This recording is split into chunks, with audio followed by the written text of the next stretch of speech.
नमस्कार, आदाब। Crime petrol Dastak में आप सभी का एक बार फिर से स्वागत है। जी मैडम, 4 साल से हूँ मुंबई में। वैसे कहाँ से हो? पोखरा, नेपाल। और 4 साल से मुंबई में क्या कर रहे थे? जी घर का काम। इससे पहले चेंबूर में काम करता था। और वहाँ से क्यों छोड़ दिया? वो लोग विलायत चले गए। देखो, मुझे फुल टाइम नौकर चाहिए जो सुबह 8 बजे से लेकर रात के 9 बजे तक काम करे और संडे को आधा दिन। और हाँ, मुझे प्रूफ चाहिए कि तुम ही हो, जैसे कि राशन कार्ड, पासपोर्ट, जो भी। लेकिन पुलिस वेरिफिकेशन तो करवानी ही होगी। होगा मैडम, होगा। घर का काम, खाना पकाना, गाड़ी ड्राइवर, ऐसे कामों में जब लोग मालिक और नौकर के रिश्ते में बनते हैं तो चाहे दोनों जितनी भी सावधानी बरतें, थोड़ा बहुत अविश्वास और रिस्क तो रहता ही है, जो कि सिर्फ समय के साथ कम होता है। जब दोनों एक दूसरे के साथ कुछ साल बिताते हैं, एक भरोसे और अपनेपन का माहौल बन जाता है और दोनों पार्टियां चैन की सांसें लेने लगती हैं। लेकिन गद्दारी का छुरा कभी भी इन सांसों को चीर सकता है। अगस्त 2011, जुहू, मुंबई।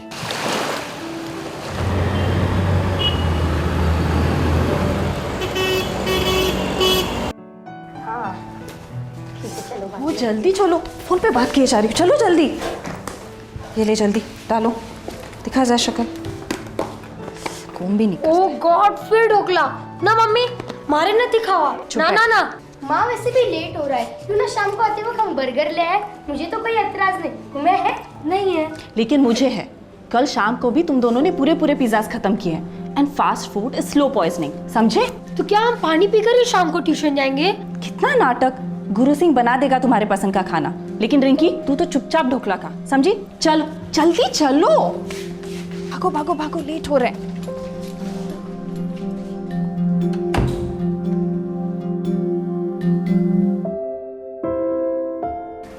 मैं दोपहर में शायद शॉपिंग के लिए चली जाऊंगी, लेकिन तुम दोनों के लौटने से पहले लौट आऊंगी, ठीक है? ठीक है, चलो बैठ। रिंकी, इसको कैंटीन में से कुछ कचरा मत खाने देना। जयराम, लौटते हुए दूध वाले से 1 लीटर दूध लेके आना। आज तो वो 2 लीटर दूध देने वाला था ना? मैं उसे कल ही बोला था आज 2 लीटर देना, भूल गया होगा, मैं लाता हूँ। आज उसको याद दिला देना कि कल से 2 लीटर दे। जी मैम। बाय मम्मा।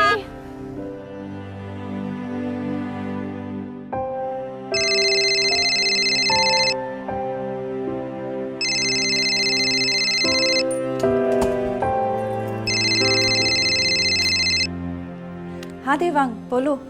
हाँ, बच्चे चले गए स्कूल? हाँ, 10 मिनट हो गए स्कूल जाके। अच्छा सुनो, मैं मंडे ट्यूसडे से पहले नहीं लौट पाऊंगा, 2-4 दिन और लग जाएंगे यहाँ पर। हाँ? हो सके तो काम जल्दी निपटा के वापस आ जाना। शशांक तुम्हें बहुत याद करता है। सिर्फ शशांक याद करता है मुझे? रिंकी भी थोड़ा बहुत मिस करती है तुम्हें। और वो तुम्हारे 2 वफादार, भोला सिंह और गुरु सिंह, वो तो तुम्हें दिन रात याद करते हैं। और कोई नहीं याद करता। वाह, सुन के बहुत अच्छा लगा मुझे। You are most welcome. अच्छा सुनो, अब ये रोमांस बंद करो, काम की बात सुनो। पहले तो शशांक का आईपॉड बिल्कुल लाना मत भूलना। और दूसरी बात, मैं 5000 रुपये विड्रॉ कर रही हूँ। रिंकी के लिए ड्रेस लेनी है। वो 12th रोड है ना, वहाँ के गणपति पंडाल में वो परफॉर्म करने वाली है। हाँ बस, अब तुम बोलो। क्या बोलूं? वही एज यूजुअल जवाब, यस यस यस। आपका हुक्म सर आंखों पर। तो अब मेरा फाइनल हुक्म सुनो, जल्दी आ जाओ। यहाँ पे अकेले बिल्कुल अच्छा नहीं लगता, तुम्हारी बहुत याद आती है। यस माय स्वीट हार्ट, अपना ख्याल रखना। तुम भी। Bye bye.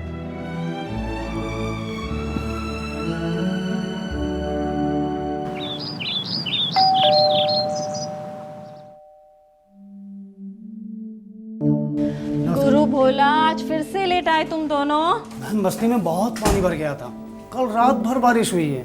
मैडम, अनाज कपड़ा बचाते बचाते टाइम निकल गया मैडम। अच्छा ठीक है, अब टाइम वेस्ट मत करो। हाँ, तुम बच्चों का कमरा साफ कर लो और तुम घर के सारे पर्दे निकाल के नए डाल दो, बेडरूम में रखे हुए। चलो जल्दी करो।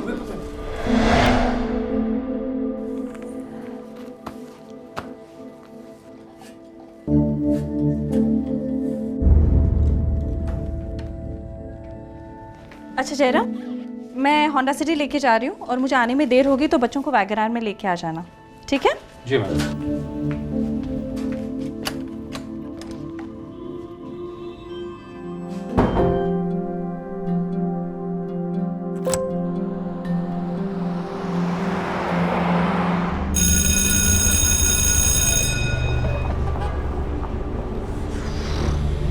दीदी मम्मी को फोन करो ना, मैं इतनी देर से टाइम पास कर रही हूँ, क्या स्विच ऑफ है ना? चेहरा मेरा कैसे ट्राई करो ना, वो भी स्विच ऑफ है।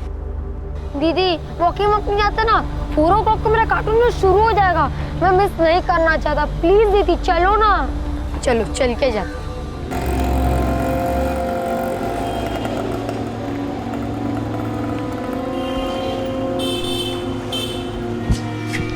अरे तुम लोग का यही है, मम्मी हमें लाना भूल गए क्या? स्ट्रेंज, ये तो बहुत अजीब बात हुई ना। चलो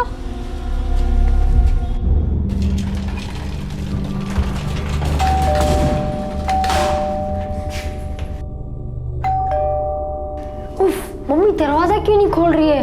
मेरा कार्टून जो शुरू हो गया होगा। चुप, मुझे डर लग रहा है। दीदी उर्मिला आंटी के घर से चाबी ले लेते, मम्मी घर पे नहीं होंगी, शॉपिंग के लिए गई होंगी। फिर दोनों कार्स नीचे कैसे है? ऑटो से गई होंगी ना। प्लीज दीदी टाइम वेस्ट मत करो, चलो ना चाबी ले लो। ठीक है चलो। उर्मिला आंटी जल्दी चलो, मेरा कार्टून शो। अभी खोलते हैं दरवाजा बेटा।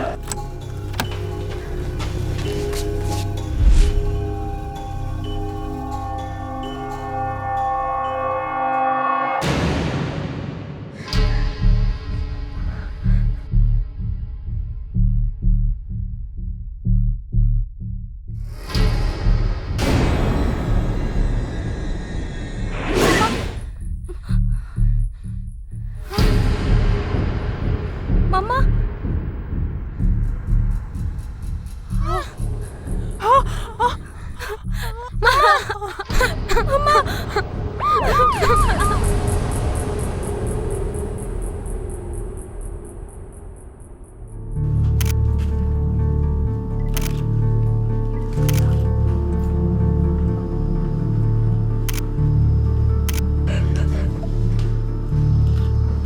उनके हस्बैंड देवांग अब्रॉड रहते हैं, मैंने उन्हें इन्फॉर्म कर दिया है। उन्होंने कहा है कि वो यूएस से सबसे पहले फ्लाइट पकड़ कर आ रहे हैं।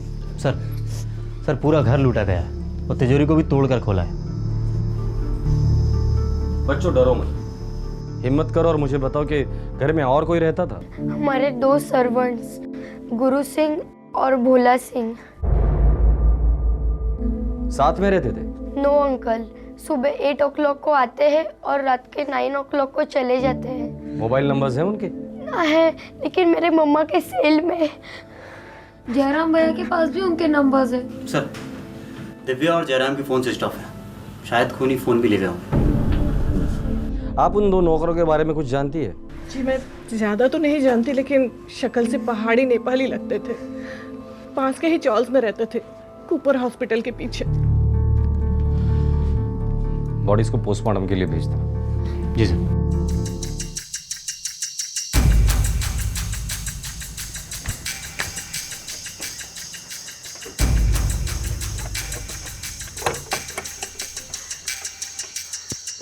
साहब खोली तो मेरी है, लेकिन मैंने गुरु सिंह और भोला सिंह को किराए पर दिया था। चाबी कहाँ है? साहब चाबी तो बेकार है, जो ताला मैंने दिया था वो बदल दिया, उसने अपना खुद का नया ताला लगाया। कामड़े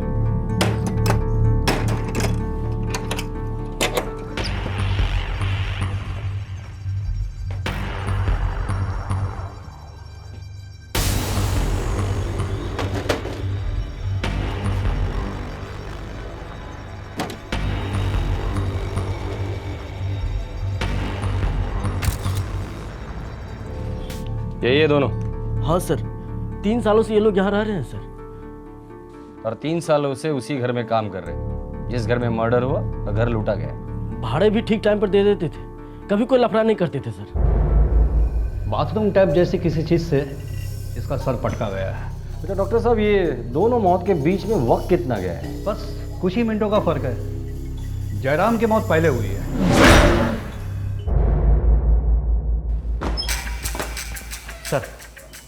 सर गुरु सिंह और भोला सिंह दोनों के मोबाइल नंबर प्रीपेड हैं और दोनों ऑफ हैं। दिव्या और जयराम के फ़ोन भी ऑफ हैं। बिल्डिंग की सिक्योरिटी क्या कहती है? कुछ कहने लायक नहीं है सर, एक ही वॉचमैन है, वो भी आधा टाइम लोग घर के काम करता है। मतलब अब तक के लिए हमारे लिए मुख्य आरोपी ये 2 नौकर ही है, गुरु सिंह और भोला सिंह। दोनों नेपाल से हैं सर। इसीलिए तो हमें इन्हें जल्द से जल्द पकड़ लेना चाहिए, क्योंकि एक बार अगर उन्होंने बॉर्डर क्रॉस किया तो ये मामला लंबा खींचेगा। करेक्ट है सर। जूस की एरिया के जितने भी रिक्शा और टैक्सी वाले हैं सबसे पूछताछ करो, किसी न किसी के तो गाड़ी में लूट का माल लेकर भागे होंगे। हो सर, इन्हें फ्लैश करो। यूपी और बिहार पुलिस से कहना कि बॉर्डर के शहरों में इन्हें फ्लैश करो। गोरखपुर और गया कि बीएसएफ से भी बात कर लो। बाय फ्लाइट तो ये लोग भागेंगे नहीं, बाय रोड ही भागने की कोशिश करेंगे। सर दोनों के मोबाइल नंबर मैंने सर्वेलेंस पे डाल दिए हैं। साथ में दिव्या और जयराम का भी मोबाइल सर्विलेंस पे डाल दो। पूरे चांसेस है कि ये लोग इनका मोबाइल यूज करेंगे ही करेंगे। बस एक बार ये लोग इनका मोबाइल स्विच ऑन करें तो समझो हमारे हाथों में पहला सुराग लग गया। दिन दहाड़े डबल मर्डर मुंबई के एक बहुत ही पॉश इलाके में। शक के दायरे में थे घर में काम करने वाले 2 नौकर जो उस घर में पूरे 3 साल काम कर चुके थे। इस खूंखार जुर्म ने सारे इलाके को ठंडे पसीने में भिगो दिया। मुंबई शहर भी सुन रह गया। 1 महीने में इस किस्म का यह तीसरा हत्याकांड था। पुलिस पर मैक्सिमम प्रेशर था कि खूनियों को कानून के हवाले किया जाए as soon as possible.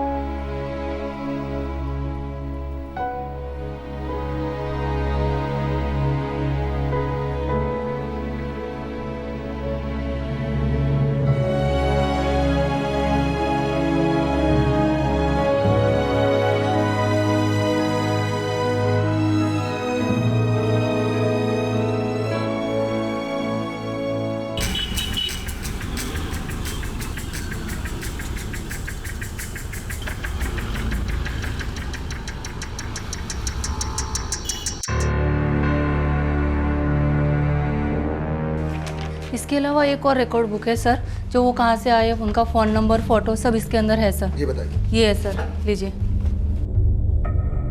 Good. जी नहीं,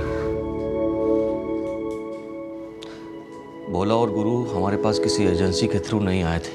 फिर जयराम के थ्रू आए थे। जयराम पिछले 15 सालों से हमारे साथ काम कर रहा था। उसकी चॉइस पे हमें कोई डाउट नहीं था इंस्पेक्टर साहब। जयराम हमारे परिवार की तरह था, एकदम हमारा फैमिली मेंबर जैसे। आपने उन दोनों का कोई पुलिस वेरिफिकेशन नहीं करवाया था, कोई रिकॉर्ड ही नहीं है, ऐसा क्यों? जी वो वेरिफिकेशन रह गई थी।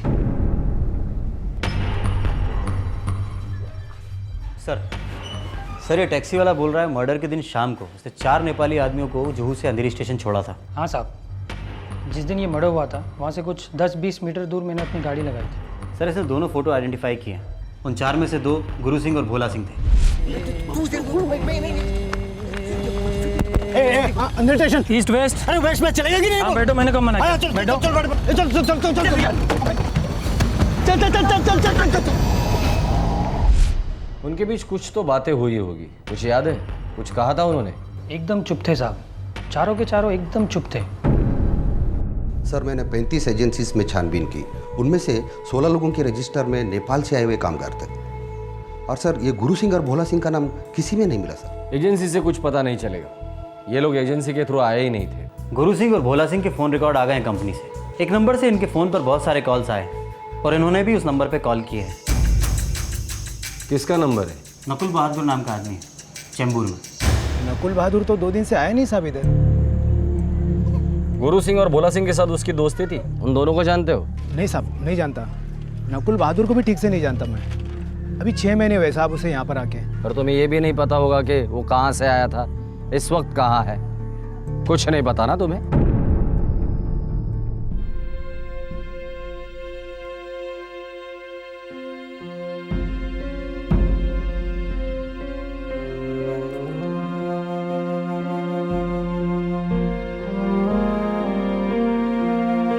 पापा,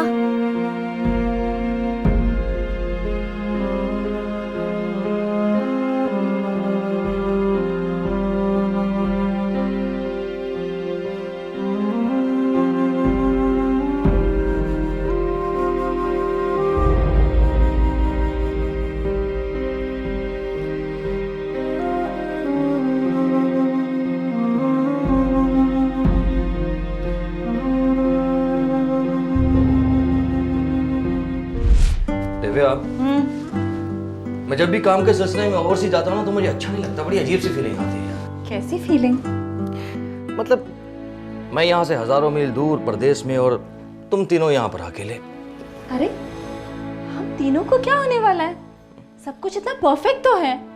हाँ लेकिन अगर कभी कोई इमरजेंसी हो जाए तो? अगर इमरजेंसी हो भी गई तो इतने सारे लोग हैं हमारे आसपास, नेबर्स हैं, रिश्तेदार हैं, और तुम जयराम को भूल गए, अपना ऑल इन वन जयराम।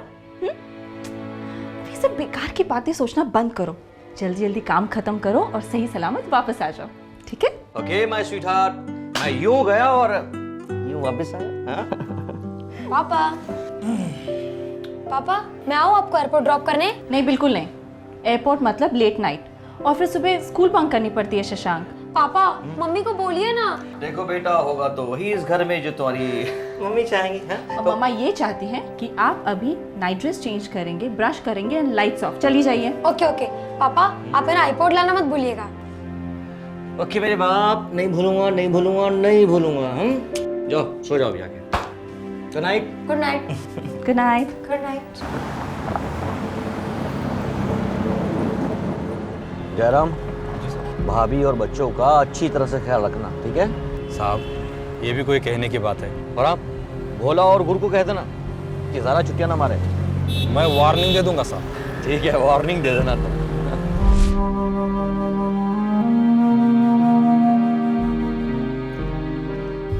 भोला और गुरु को इस घर में काम करते हुए 3 साल तो हो चुके थे, लेकिन यह भी तो हो सकता है कि 3 साल से ये दोनों इस हत्याकांड की साजिश रच रहे थे। इस जुर्म के 4 दिन बाद मुंबई पुलिस को गुरु और भोला सिंह की लोकेशन के बारे में एक सुराग मिला।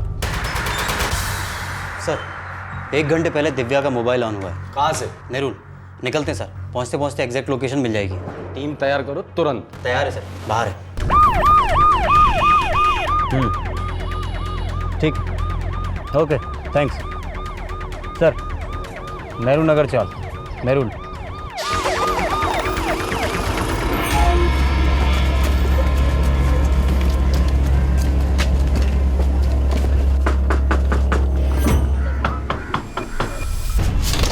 अरे सर, पकड़ रहे हैं सर, ये सालेगा।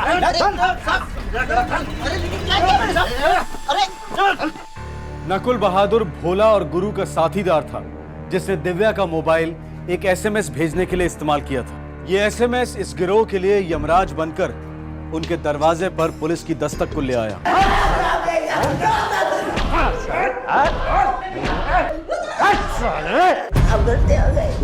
हमसे गलती मत करवा, चुपचाप बता दे 3 लोग कहाँ है, वरना तुझे मार दूंगा मैं गलती से। बता।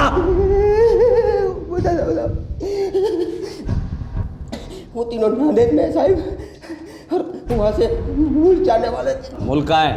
हिंदुस्तान में या नेपाल में? नेपाल में है साहब, नेपाल में, पोखरा जिला साहब। साले गुरु भोला, तुम दोनों ने कहा था घर में बहुत माल पड़ा है। अरे यार हम लोगों को लगा माल बहुत है तिजोरी में। जब भी तिजोरी खोलती थी हमें ठीक से दिखता नहीं था यार। तिजोरी भारी थी तो हमने सोचा माल भी भारी होगा। ये लफड़ा जो है ना, हमको बहुत भारी पड़ेगा देखना, भागने में, छुपने में, हर तरीके से। हमारे पास पैसे नहीं और हर चीज़ के लिए नोट लगते और हम हैं कड़के। कड़के तो वो लोग थे साले, बाहर से इतनी चमक धमक, 2-2 गाड़ियां, बड़ी बड़ी बातें, और साला तिजोरी में अंडा।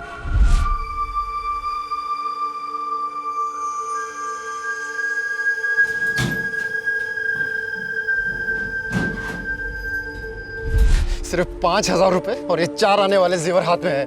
यार बहुत बड़ी भूल हो गई हम लोगों से, और फालतू में सबके सर 2-2 मर्डर लग गए। चलो माना, कैसे भी करके हम लोग नेपाल पहुंच जाते हैं, लेकिन वहां पे जाके करेंगे क्या?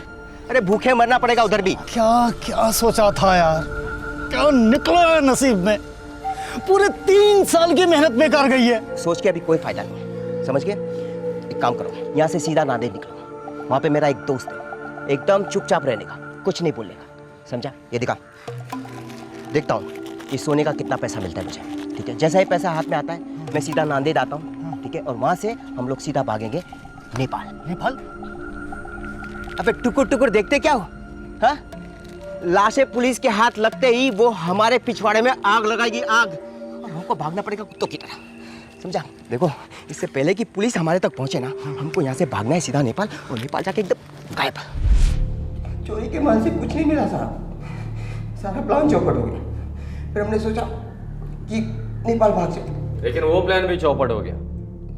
वैसे नेपाल जाने का रूट क्या सोचा था?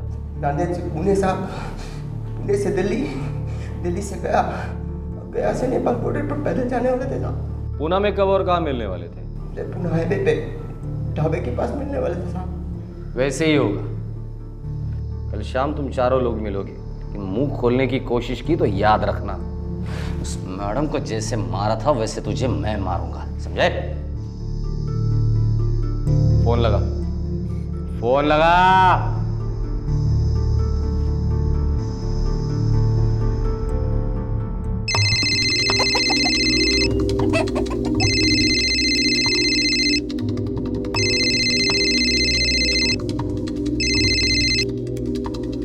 हाँ नकुल, वहाँ सब ठीक है? हाँ हाँ सब ठीक है। जेवर बिके 40,000 रुपए में। बहुत बढ़िया बहुत बढ़िया। और कल का क्या करना है? कल पूना हाईवे पे शाम को 6 बजे मिलना है हमको। वापस नेपाल क्या जाना है यार, यहीं ठहर जाते हैं ना। पागल हो गया क्या? मुंबई पुलिस हमारे को ऐसे ढूंढ रही है जैसे कोई पागल कुत्ते को ढूंढता है, समझा? अगर हाथ में आ गए ना तो हमारे को मार डालेंगे, इसलिए हम नेपाल ही भाग जाते हैं। समझा गया? समझ गया ना? समझा समझा। वहीं से फिर हम लोग दिल्ली चले जाएंगे। हाँ, तीनों जन। ठीक है यार, एक अच्छी खबर है, जेवरों के पैसे ठीक ठाक मिले। और बुरी खबर? बुरी खबर यह है कि पुलिस हमारे खून की प्यासी है, कल के कल ही निकलना पड़ेगा।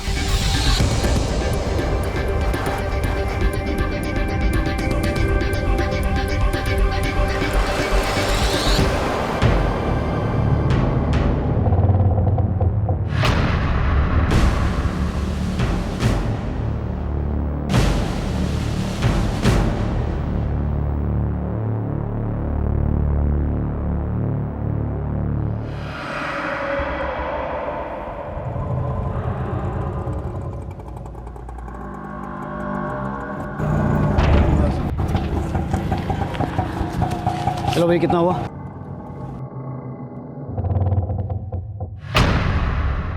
सर ये रहे तीनों। शेख, तुम इसके साथ इधर ही बैठना और चिल्लाने की कोशिश करे तो टेटवा दबा देना साले का। और बाकी के सब लोग ढाबे को घेरो, जल्दी।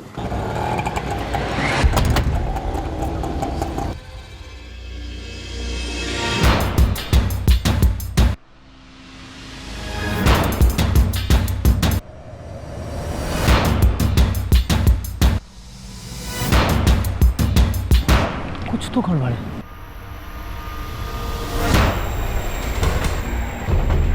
लगता है नकुल को पुलिस ने पकड़ के रखा हुआ है, जाल बिछा रखी है हमारे लिए। भाग यहाँ से, भाग भाग।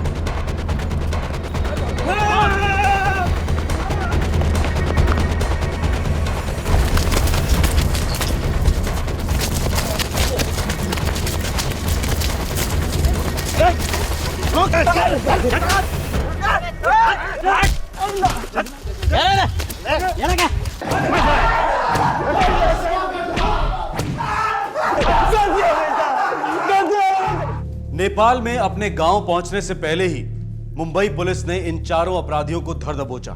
अगर ये चारों बॉर्डर क्रॉस कर जाते तो इन्हें मुंबई की अदालतों में वापस लाना बहुत ज्यादा मुश्किल हो जाता, क्योंकि भारत और नेपाल के बीच में एक्स्ट्राडिशन ट्रीटी नहीं है।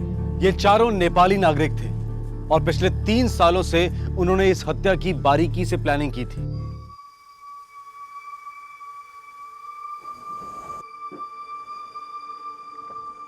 दो चकाचक गाड़ियां, बहुत माल है गुरु। अरे इतना बड़ा तिजोरी है घर में। कितना माल है तेरे सेठ की तिजोरी में? वो तो मालूम नहीं, लेकिन साहब जब भी मेम साहब को पैसा देता है वो फटाक से तिजोरी में डाल देती है। हर 2 महीने में सेठ बाहर गांव जाता है। सुना है बाहर जाने का ही 50-60 हजार रुपये लगता है, मतलब बहुत पैसा कमाता है इनका साहब। अगर हर एक के पास 2-2 लाख रुपए आ जाता है तो लाइफ सेट है नेपाल में। वैसे भी इस शहर में कुछ नहीं रखा, सारी ये भी कोई जिंदगी है। लूट लेते तेरे सेठ की तिजोरी को। अरे मैंने सुना है सेठ अगले हफ्ते 1 हफ्ते के लिए बाहर गांव जा रहा है, और वो छोटे साहब है ना, वो कुछ पॉट लाने की बात कह रहा था। अबे आईपोड ढक्कन। हाँ, ये होता है क्या अबाउट? महंगा फोन। जो भी है यार, पैसा आएगा ना हमारे हाथ में, साला हम भी अबाउट लेंगे। खरीदेगा? खरीदेगा। देखो गुरु भोला, कल पूरे घर की साफ सफाई करनी है हमें, ठीक है? जी मैम साहब। घर के पर्दे भी बदलने, बहुत मैले हो गए हैं। हो जाएगा मैम साहब। डस्टिंग से शुरू करना। दोपहर में मैं 2-3 घंटे के लिए बाहर जा रही हूँ, उस वक्त टीवी बिल्कुल मत देखना। कल के कल ही मुझे सारा काम खत्म करना है, ठीक है? समझा मैम साहब। सब समझ गए मैम साहब। जयराम अब मेम साहब को मारने का कोई इरादा नहीं था साहब। प्लान ये था कि जैसे मेम साहब 2 बजे घर से बाहर जाएंगे हम पूरा घर साफ कर लेंगे और फूट लेंगे। साहब मैं और भरत नीचे इंतज़ार कर रहे थे साहब, मेम साहब का उन पर नज़र रख रहे थे, लेकिन मेम साहब ने सब गड़बड़ कर दी साहब। वो अकेले ही निकल गई बिना जयराम के।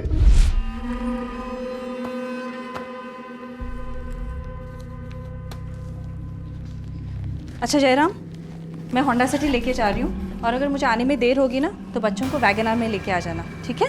जी मैम।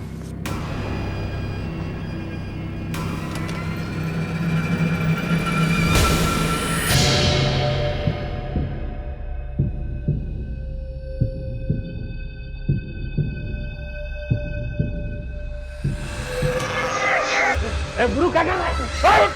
भोला क्या कर रहा है?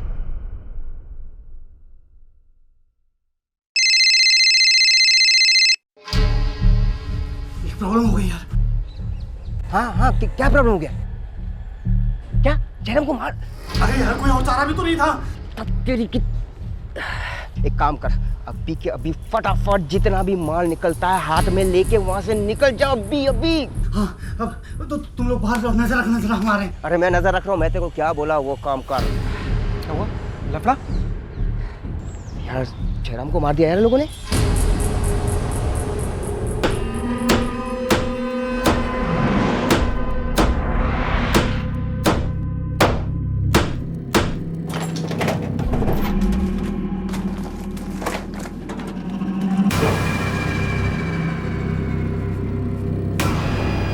अरे यार सिर्फ 5,000 रुपए। साले तूने तो कहा था मेम साहब सारा पैसा इसमें रख दिया। अरे सिर्फ मैंने बोला था, तू भी तो यहाँ नौकरी करता है। ये क्या हो गया गुरु? फालतू में जयराम को मार दिया। क्या हो गया यार? और हाथ में कुछ नहीं आया। क्या करें अब?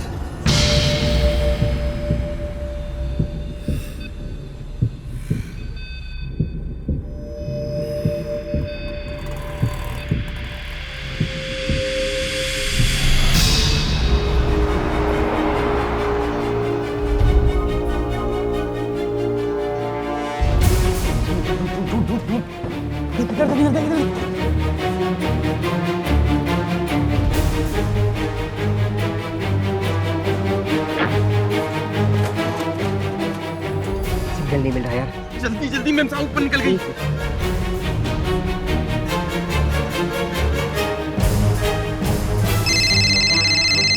लग गया। हाँ हेलो। अरे नकुल यार, सारी तिजोरी खाली पड़ी है, यहाँ कुछ भी नहीं है। क्या तिजोरी गई खड्डे में? तुम वहां से फुट तो तुम्हारी मेम साहब दरवाजे के पास पहुंच गई है। क्या भग रहा है तू? हाँ जल्दी निकल वहां से।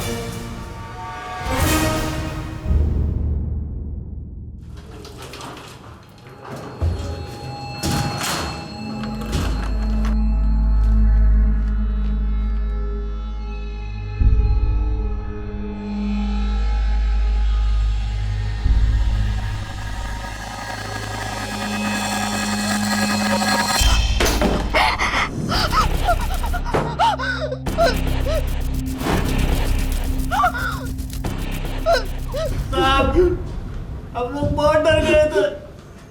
एक बटन तो पहले कर चुके थे हम लोग। इसलिए डर के मारे थर थर कांपते हुए तुम लोगों ने एक अकेली औरत को जान से मार डाला। हाँ? कसम से साहब बहुत फटी पड़ी थी साहब। मेम साहब चिल्लम चिल्ली करती तो पकड़े जाते ना साहब। लेके जाओ इन्हें।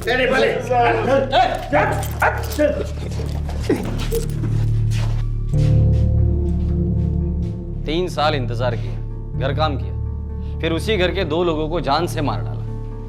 सर इनका वेरिफिकेशन भी करते तो कोई फायदा नहीं होता। क्रिमिनल रिकॉर्ड तो था नहीं, पहला केस था इनका। वही तो, कैरेक्टर का सर्टिफिकेट तो कोई भी देगा वाघ, पर नियत का सर्टिफिकेट कौन देगा?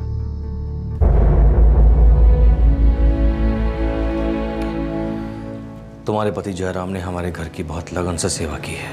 मैं तुमसे वादा करता हूँ, तुम्हें और तुम्हारे बच्चों को कभी भी किसी चीज़ की कमी नहीं होगी। अब से तुम और तुम्हारे बच्चे मेरी जिम्मेदारी है।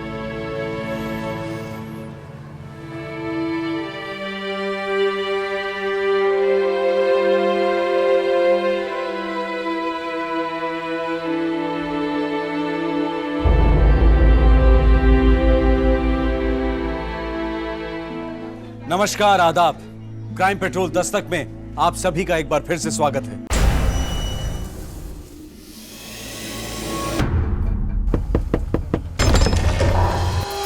ये लीजिए चाचा जी, आपके बेटे ने पैसे भेजे। बड़ी मेहरबानी बेटा। कुछ खबर है क्या उसकी? बरसों बीत गए, एक फोन तक नहीं किया उसने। आप टेंशन मत लो चाचा जी, आपको तो पता ही है वो मोबाइल रखता नहीं पहले से। गुजरात गया है किसी काम से, बिजी है आजकल। अच्छा चाचा जी, अब मैं चलता हूँ।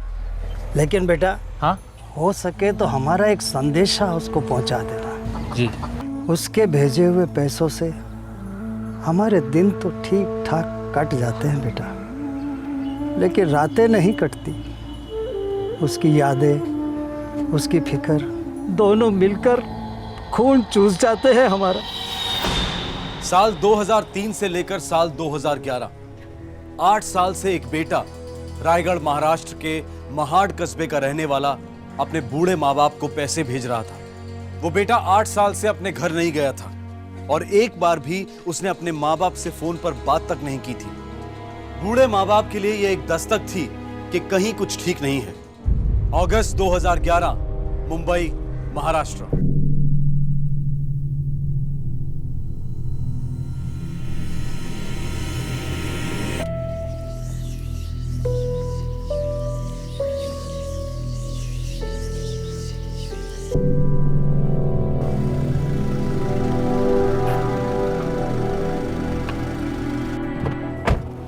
अबे तो मैं क्या करूं? आज तारीख क्या है?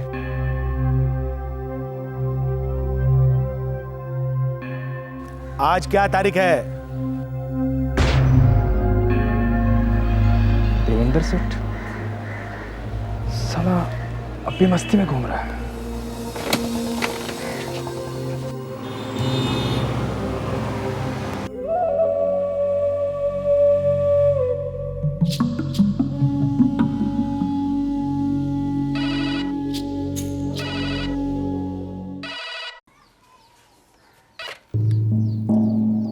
हेलो हेलो काका, रफीक बोल रहा हूँ, साईनाथ का दोस्त।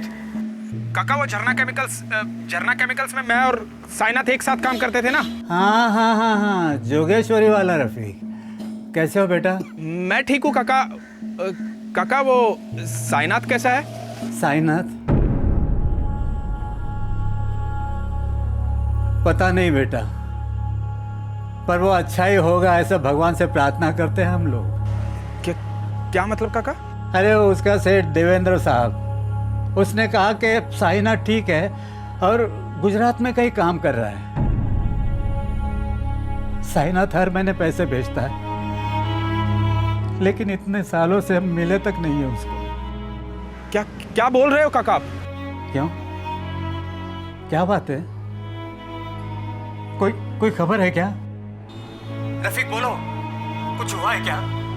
क्या हुआ है? साई, बोल रफीक बोल। काय झालं माझ्या साईला? अरे त्याला कैसा है रे मेरा साई, बोलना। काय झालं माझ्या साईला? काय झालं? सांगा ना, मला सांगा ना। रफीक तू बोलता क्यों नहीं? काका थोड़ी देर में फोन करता हूँ, वो लाइन में प्रॉब्लम है।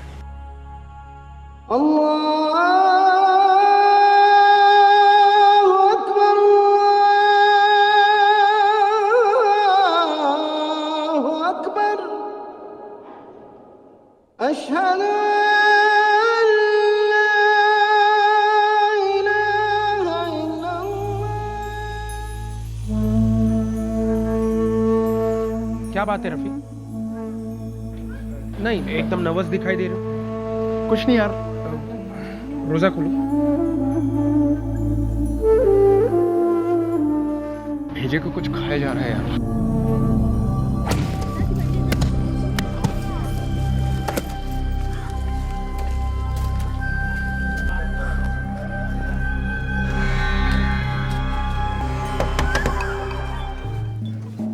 नमस्ते काका। अरे नमस्ते बेटा। काका वो साईनाथ घर पे है? है, अंदर आओ, अंदर आओ। आराम से लेट जाइए यार। रफीक, आई की हालत तो देख ही रहा है, इसीलिए कल मैं जा नहीं पाया था और मुझे रुकना पड़ा यहाँ पे। बेटा रफीक, मैंने साइनाथ से कहा था कि एक और दिन रुक जाओ। 1 महीने से इसकी शक्ल नहीं देखी। कोई नहीं काकी, उस साइनाथ को लेके सेठ थोड़ा टेंशन में आ गया था, इसलिए साइनाथ को देखने के वास्ते आ गया मैं। आई बाबा, आज मुझे मुंबई वापस जाना ही पड़ेगा, बहुत ही ज़रूरी काम है। और बाबा, आई को टाइम पे दवा देते रहना और आई का ख्याल रखना। जैसे ही काम खत्म होगा मैं वापस आ जाऊँगा। आई बेटे साई, 1 और दिन रुक जाओ ना। रफीक, तुम भी रुक जाओ। नहीं नहीं काकी, फिर कभी। क्या है ना, साइनाथ के बिना सेठ का काम एकदम ठप पड़ जाता है, और फिर आज की आज वापस जाने का है। रफीक, आई को यार इस हाल में छोड़कर आना बहुत खराब लग रहा है भाई। तू आज नहीं आता ना तो बहुत कुछ खराब हो जाता। देवेंद्र सेठ का भेजा बहुत गर्म है, पहले उसे मुंह दिखाते हैं, बाद में काम पे चलते हैं। मेरे भाई अब बोल भी दे, ये क्या टेंशन है तेरे चेहरे पर? यार अशफाक, पिछले 8 साल से पेट में गांठ बांध के रखी है, अब और नहीं रख सकता यार। कैसी बात और कैसी गांठ? आज मैंने देवेंद्र सेठ को देखा, वही मेरा पुराना सेठ, वही ना जो तेरे अभी के सेठ का बिजनेस पार्टनर हुआ करता था। हाँ हाँ वही। तो उसको देखकर तुझे क्या प्रॉब्लम होने लगी? रफीक, तूने कहीं उसका पैसा तो गोल नहीं किया है ना? नहीं रे।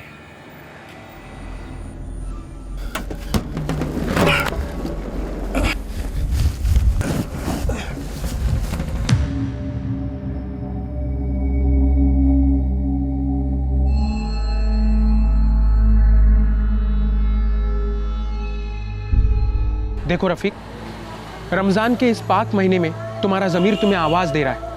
जो कुछ तुमने किया है उसे कबूल करने का वक्त आ गया है। छाती पर का पत्थर फेंक दो। बहुत डर लग रहा है अशफाक। डर किस बात का रफीक? अल्लाह ने तुम्हें एक मौका दिया है। देखो, मेरी पहचान का एक पुलिस कांस्टेबल है क्राइम ब्रांच में, वो तुम्हारी मदद कर सकता है। अब नामदेव बावकर नाम है उसका।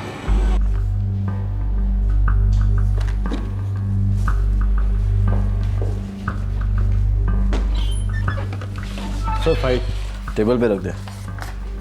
सर एक बात है सर। हाँ बोलो। सर हमारे एक दोस्त का दोस्त है, 8 साल पहले का उसे एक गुनाह कबूल करना है। गुनाह? किया क्या था उसने? शायद मर्डर। शायद लोग साइकिल की चोरी करके गुनाह कबूल नहीं करते हैं, और वो मर्डर कबूल करने चला है, वो भी 8 साल पहले का। क्रैक तो नहीं हो गया?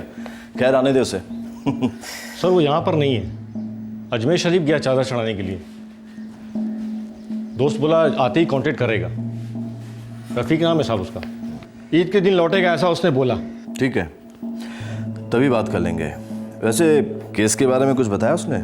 तुम्हारे दोस्त ने? सर ये रफीक और साइनाथ झरना केमिकल्स कंपनी में काम करते थे, जो जोगेश्वरी में। फिर? सर साइनाथ महाट का रहने वाला है। सर जो साइनाथ है पिछले 8 साल से अपने घर नहीं गया है। क्या?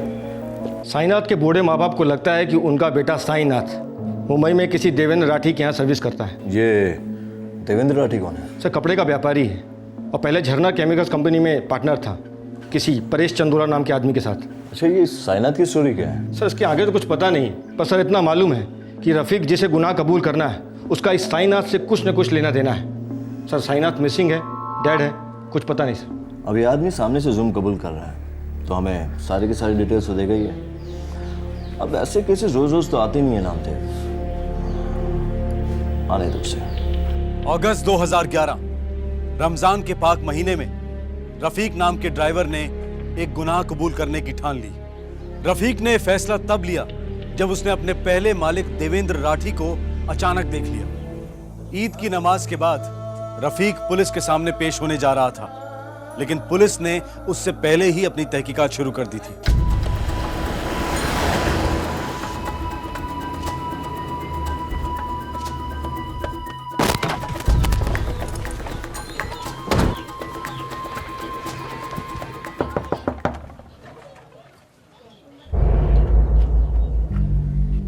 होए साहब, साइनाथ मेरा इकलौता बेटा है। और 8 साल से आप उसे कभी मिले नहीं? साहब, 10 साल पहले साइनाथ जब पहली बार मुंबई गया तो साल में मुश्किल से एक दो बार वो आया था। 8 साल से आया ही नहीं। पैसे हर महीने भेजता रहा। आपने कभी ढूंढने की कोशिश नहीं की? साईनाथ पैसा भेजता रहा तो लगा कि वो अच्छा ही होगा। हर महीने भेजता है? हाँ, हर महीने के 6 तारीख को भेजता था वो। पर फोन कभी नहीं किया? साहब मोबाइल फोन तो रखता ही नहीं है वो। आप कहते हैं कि आपको लगता है कि साईनाथ अच्छा ही होगा। हाँ। और 8 साल पहले आपने उसकी मिसिंग कंप्लेंट भी की थी, सही कह रहा हूं ना? हाँ, की थी साहब। आई, मैं वहां पे जाके 2 दिन में सारा काम खत्म कर लूंगा और फिर एक लंबी सी छुट्टी लूंगा और पूरे हफ्ते में लोग साथ में रहेंगे, ठीक है? 2 दिन हो गए, 4 दिन हो गए, साईनाथ आया ही नहीं। लेकिन आप तो कह रहे थे कि वो मुश्किल से साल में 1 या 2 बार आता है, लंबे लंबे अरसे तक गायब रहता है, आदत थी उसकी। हाँ, हाँ साहब, उस वक्त मुझे एक फोन आया था। किसका? नाम नहीं बोला। बोला क्या? वो बोला साईनाथ मुंबई में नहीं है और साईनाथ किसी खतरे में है। साहब, साईनाथ मेरा इकलौता बेटा है, मेरी मदद कीजिए साहब। साईनाथ मेरा खास आदमी है, उसके माँ बाप खामखा डिसीजन ले रहे हैं। ठीक है, थैंक्स। हाँ, नमस्ते साहब। ये क्या है दीनानाथ जी? आपने मेरे खिलाफ पुलिस कंप्लेंट कर दी? गलत मत समझना साहब, लेकिन मुझे मेरे बेटे की फिक्र है।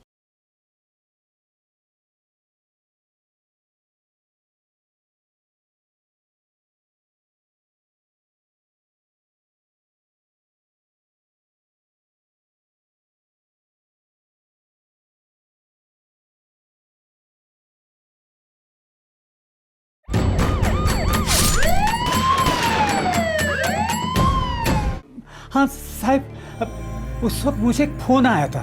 किसका? नाम नहीं बोला। बोला क्या? वो बोला साईनाथ मुंबई में नहीं है और साईनाथ किसी खतरे में है। अरे भाई, पहले तुम अपना नाम तो बताओ। नाम छोड़ो, काम की बात सुनो। पहले बोलो साईनाथ घर में है?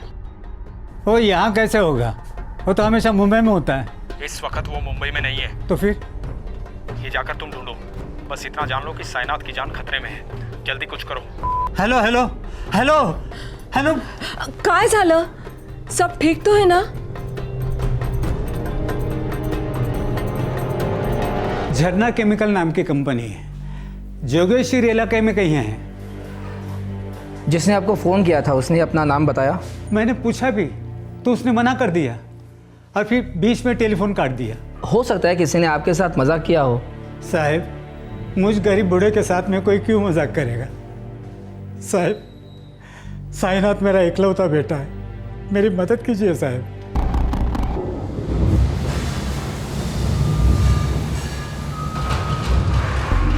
अच्छा, तो मिस्टर देवेंद्र राठी, आप कह रहे हैं कि आपने साईनाथ को आपके काम के लिए गुजरात भेजा है?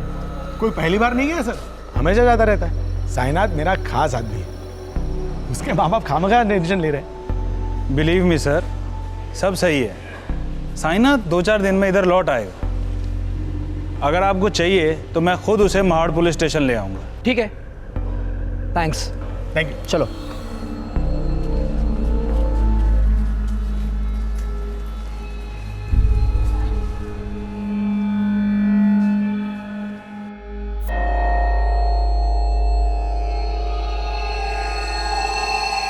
ठीक है, तू मुझे मत समझा, मैं अभी उसके बाप को फोन करता हूँ, ठीक है?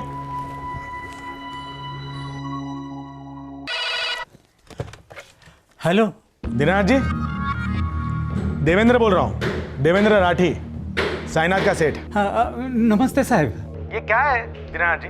आपने मेरे खिलाफ पुलिस कंप्लेंट कर दी? गलत मत समझना साहब, लेकिन मुझे मेरे बेटे की फिक्र है। तो सीधे पुलिस के पास चले गए आप? अरे मुझे फोन कर दिया होता फैक्ट्री में। फैक्ट्री का नंबर तो है ना आपके पास? मैंने फैक्ट्री में फोन किया था साहब, किसी ने आपसे बात करने दी नहीं मुझे, और साईनाथ की कोई खबर भी नहीं दी। तो मैं आपको खबर देता हूँ, साईनाथ गुजरात गया हुआ है ऑफिस के काम से। वहाँ अच्छा तो है ना? बहुत अच्छा है, मेरे खास आदमियों में से है साईनाथ।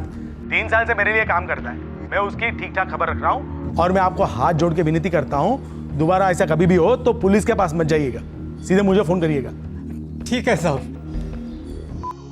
अपने गुस्से पे थोड़ा काबू रखना। अभी तूने कैसे बात की साईं के बाप के साथ? परेश प्लीज, मुझे तेरा बार बार का लेक्चर देना बंद कर, समझा? मुझे पता है मैं क्या कर रहा हूँ, मैं सब संभालूंगा। ओके?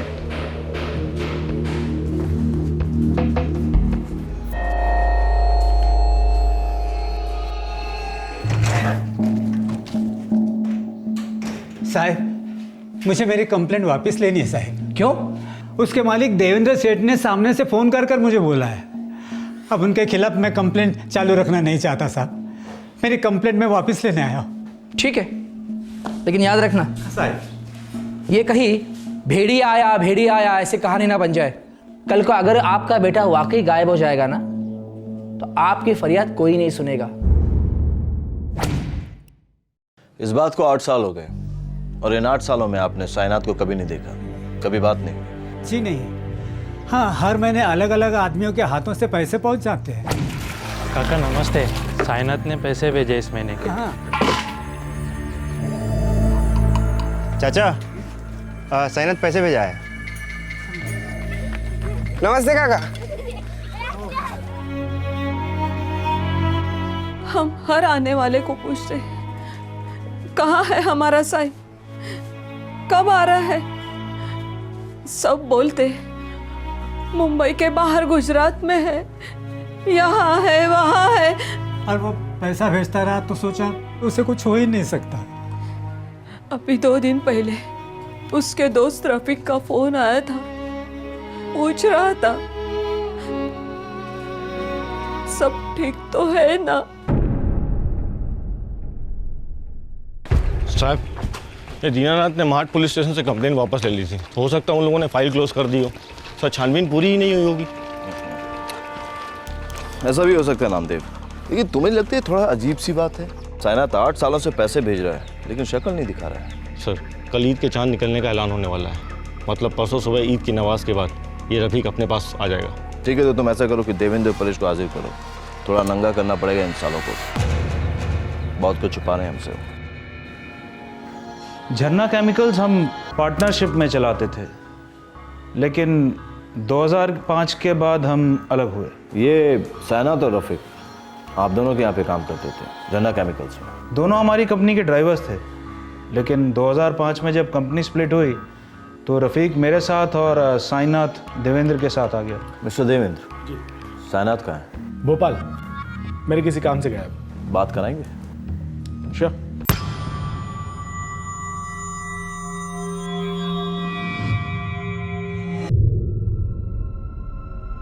हाँ इंगोले। हाँ सर। साइनात पहुंचा क्या दुकान पे? यही है, साइनात सामने ही बैठा है मेरे। फोन दे उसको। लीजिए। हेलो, साइनात रेवकर? जी सर, मैं साइनात रेवकर बोल रहा हूँ। आप कौन बोल रहे हैं सर? पुलिस। तो तुम मोबाइल नहीं रखते? नहीं सर, पसंद नहीं है, और वो बटन जमता नहीं सर मेरे को। तुम्हारी माँ का नाम क्या है? मायावती रेवकर। सर, मेरी माँ का नाम मायावती रेवकर है और बाप का नाम है दीनानाथ रेवकर। मैं महाट का रहने वाला हूँ, जिला रायगढ़। कुछ बात है सर? बात हो गई। कुछ सवाल थे, जवाब मिल गए।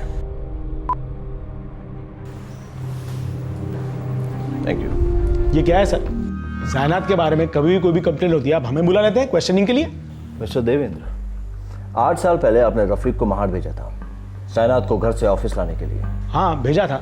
ऐसी क्या एजेंसी आ गई थी मिस्टर देवेंद्र कि आपको साइनात को बीमार माँ को छोड़कर यहाँ बुलाना पड़ा? हमारी कंपनी में 2 ही भरोसे के आदमी थे, साइनात और रफीक। मुझे एक अर्जेंट कैश की डिलीवरी करवानी थी भुज गुजरात में, इसलिए मैंने रफीक को भेजा था साइनात को बुलाने के लिए। तो आपने रफीक को भुज क्यों नहीं भेजा? रफीक को परेश भेजना चाहता था अपने किसी काम के लिए बेंगलोर, इसलिए मुझे साइनात चाहिए था। अच्छा मिस्टर देवेंद्र, वो अभी आप जहाँ बात कर रहे थे भोपाल में, मेरी दुकान का नंबर है। मुझे वहाँ का एड्रेस चाहिए। तो सर अब हम जा सकते हैं? जा सकते हैं, अभी के लिए। Thank you. कहा था ना तुझे, अपनी ईगो और गुस्से को काबू में रखा कर, नहीं तो एक दिन ले डूबेगा हम दोनों को। तू रहने दे परेश, जब हम पार्टनर्स थे तब बहुत सारे लेक्चर सुने हैं तेरे, अब नहीं।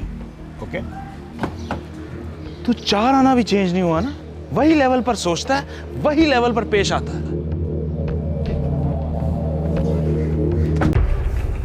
सर, मैंने भोपाल पुलिस को संदेश भेजा है सर, दुकान में जाकर साइनात की तस्वीर खींच कर लाने के लिए।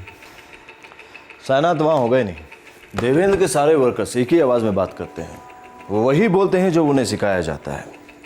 सवाल एक होता है लेकिन जवाब 10 मिलते हैं। नामदेव, मुझे तो डाउट है कि कहीं साइनात के साथ कुछ हुआ ना हो जिसे सब मिलकर छुपाना चाहते हैं। खैर, वो रफ़ीक की क्या खबर है? सर, रफ़ीक की बीवी राबिया से मैंने बात की थी। वो बोली कल वो अजमेर से निकलने वाला है।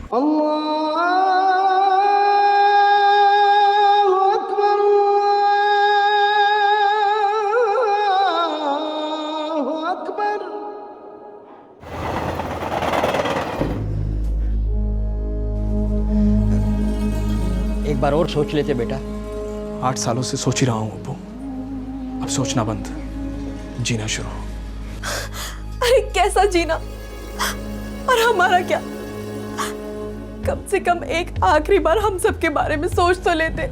खुदा है ना इन सब के लिए, जो मुझसे सच बुलवाकर मुझे संभाल रहा है, वो आप लोगों को भी संभालेगा।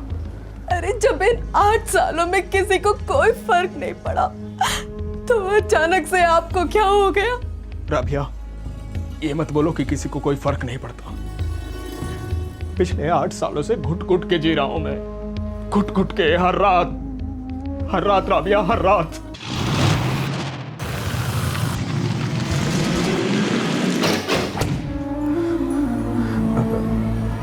आज सबसे पाक दिन है। आज मैं अपने सारे गुनाहों के दाग धो दूंगा।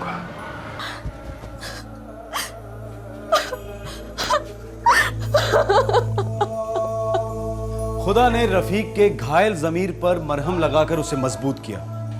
8 साल के बाद उसे ताकत मिली थी कि वो खुदा और कानून दोनों के सामने एक संगीन जुर्म का इस्तकबाल करे। ईद के पाक मौके पर रफीक क्राइम ब्रांच के ऑफिस पहुंच गया। 3 दिन पहले तुमने साइनात के पिता दीनानाथ को फोन किया था, साइनात का हालचाल पूछने के लिए। जी। 8 साल पहले दीनानाथ को एक फोन आया था। कॉलर ने अपना नाम नहीं बताया, सिर्फ एक वार्निंग दी थी कि साइनात खतरे में है। वो फोन भी मैंने ही किया था साहब। मुंबई से बोल रहा हूँ। अरे भाई, पहले तुम अपना नाम तो बताओ। नाम छोड़ो, काम की बात सुनो। पहले बोलो साइनात घर में है? वो यहाँ कैसे होगा? वो तो हमेशा मुंबई में होता है। नहीं है वो खतरे में है। जल्दी से उसे ढूंढो, नहीं तो काफी देर हो जाएगी। तुम ही गए थे ना साइनात को उसके घर से लेने के लिए, और फिर 2 दिन बाद तुमने उसके बाप को फोन किया और कहा कि उसकी जान खतरे में है। बरोबर बोला साहब। फिर तो तुम्हें मालूम होगा कि साइनात के साथ क्या हुआ, कैसे हुआ, क्यों हुआ, और अब वो कहाँ है, या फिर वो है ही नहीं। उस टाइम देवेंद्र सेठ को 25,000 रुपये देने थे एक रायगढ़ की पार्टी को, और डिलीवरी साइनात को करनी थी। रायगढ़ में देवेंद्र भाई हैं जी। कल सुबह तक ये पैकेट उनके हाथ में होना चाहिए किसी भी हालत में। पहुंच जाएगा साहब, रायगढ़ तो अपना इलाका है। चलो। लेकिन दूसरे दिन देवेंद्र सेठ को गोवर्धन सेठ का फोन आया। उनको 25,000 की डिलीवरी मिली ही नहीं थी।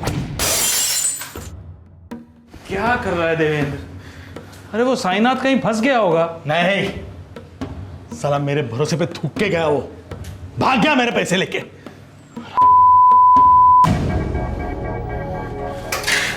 क्या हुआ सेठ? वो साइनात का घर जानता है? हाँ जानता हूँ ना, वो जोगेश्वरी में। अबे यहाँ वाला नहीं, उसके बाप का घर महाड़ गांव में, जानता है? हाँ वो भी जानता हूँ। अब भी कभी वहां जा और साले की नाक में रस्सी डाल के घसीटते हुए यहाँ लेके आ। लेकिन क्यों सेठ? मेरे पैसे लेके भाग गया वो। अगर वो ना मिले तो उसके माँ बाप को घसीटते हुए लेके यहाँ पे सालों की खाल उधर के रख दूंगा मैं। साले बुड्ढे चीखेंगे तो वो चूहा बिल से पैसे लेकर निकल आएगा बाहर। सेठ कोई गलत फहमी हुई होगी। अबे तू जाता नहीं यहाँ से, निकल।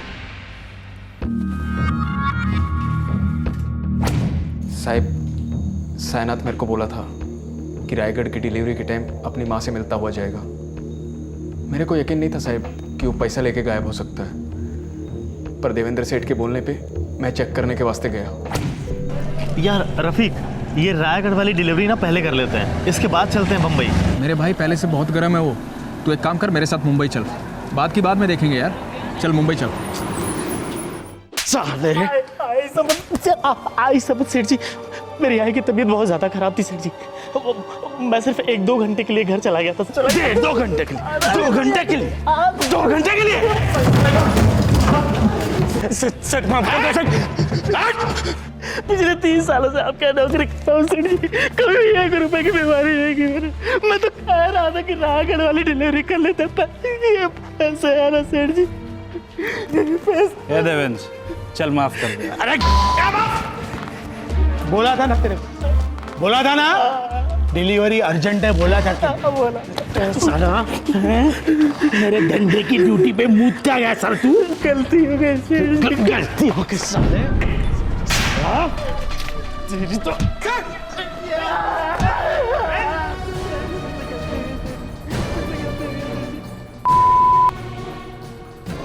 देवेंद्र सेठ शुरू से ऐसा ही आदमी था। नौकर को पैर की जूती भी नहीं समझता था, बल्कि जूती पे लगा हुआ कचरा समझता था। कम पगार, काम ज्यादा, छुट्टी एक भी नहीं। सांसें भी गिन गिन के लेनी पड़ती थी। माँ की बीमारी की वजह से एक दिन काम में लेट हो गया था साईनाथ। कोई पैसा वैसा नहीं चुराया था मेरे दोस्त ने। बहुत संत आदमी था साहिब, बहुत संत आदमी था। लेके चलो ना सेठ। साईनाथ, साईनाथ, जान से मार दिया तूने उसको? अच्छा हुआ मर गया साला चोर। चोर नहीं था वो, तू भी जानता है। तो गया, अब मुर्दे से माफी मांगो। चले नाटक कम नहीं, ये तेरा रोना धोना है ना, किसी और दिन के लिए संभाल के रख, समझा? उठना साईनाथ। इसकी लाश को ठिकाने लगा, चल। मैं ये नहीं कर सकता सेठ। इसकी मौत का बिल तेरे नाम पे फाड़ सकता हूँ। पुलिस मेरी जेब में है, तेरे पे चार्ज लगाएगी कि पैसे के लिए तूने इसका खून किया। सारा सारी उम्र वो जेल में ईद मनाया तू। बोल क्या पसंद है, ठिकाना लगा इसको। डर गया था साहिब, बहुत डर गया था। उस टाइम कुछ सोच नहीं रहा था। जैसा देवेंद्र सेठ बोला ऐसा ही किया साहिब। लाश ठिकाने लगा दी? साईनाथ की बॉडी को गाड़ी में डाल के कसारा घाट ले गया।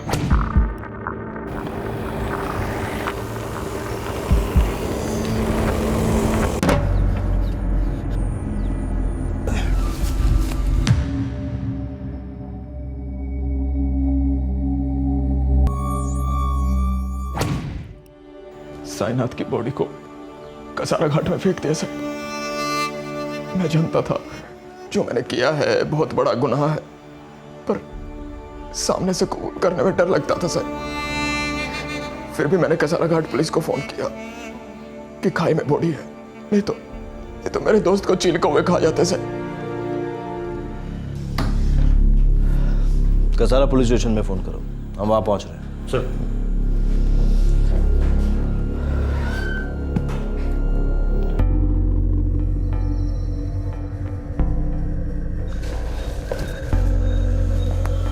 सर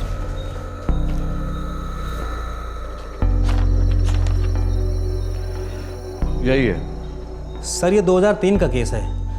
इस केस के बारे में डिटेल में तो मुझे याद नहीं है, लेकिन इतना याद था कि इसकी बॉडी बहुत बुरी तरह खराब हो गई थी और इसकी बॉडी पे कोई शिनाख्त नहीं था।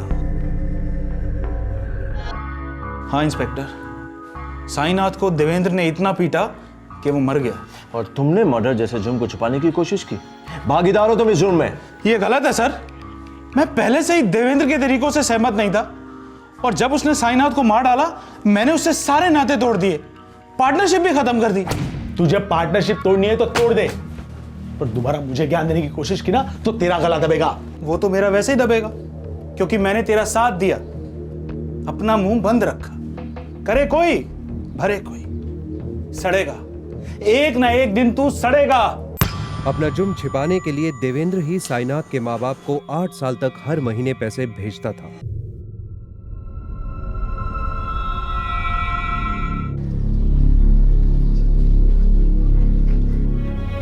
हमें लगा वो हमसे नाराज है।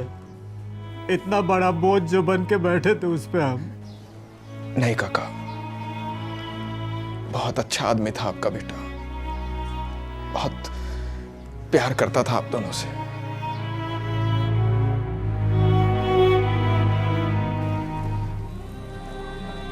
हो सके तो मुझे माफ कर देना आप लोग।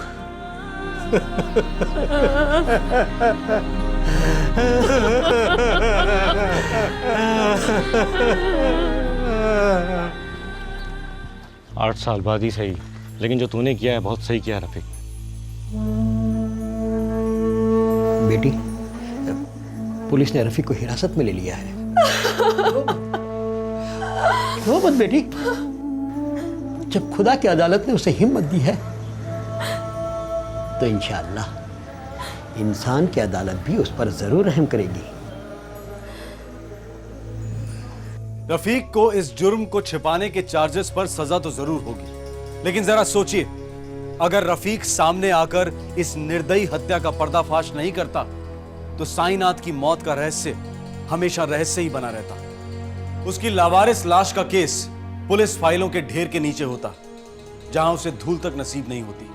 उसका हत्यारा देवेंद्र राठी खुलेआम घूमता रहता और साईनाथ के माँ बाप झूठी आस और गलत फहमियों में अपनी आखिरी सांस लेते। क्राइम पेट्रोल दस्तक रफीक जैसे बहादुरों की दाद देता है, जो अपने जमीर की दस्तक सुनते हैं, फिर चाहे जो हो जाए। फिर होगी आप सबसे मुलाकात, तब तक अपना ख्याल रखें, सुरक्षित रहें। जय हिंद।